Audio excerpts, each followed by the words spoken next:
Once upon a time, in a village, lay an untouched forest.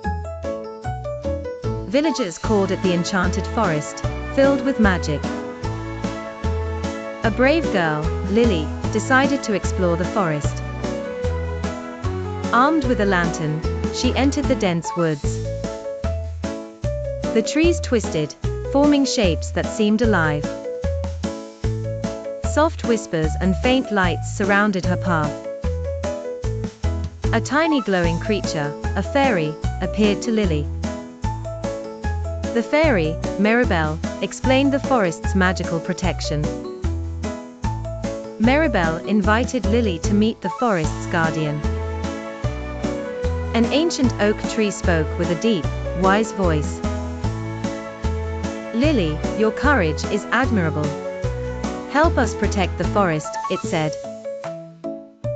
Lily agreed and received a charm to talk to nature. Returning, she shared the story and inspired the villagers. Together, they vowed to protect the forest and nature.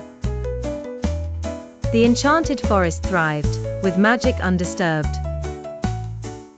Lily became known as the guardian of the forest. The end.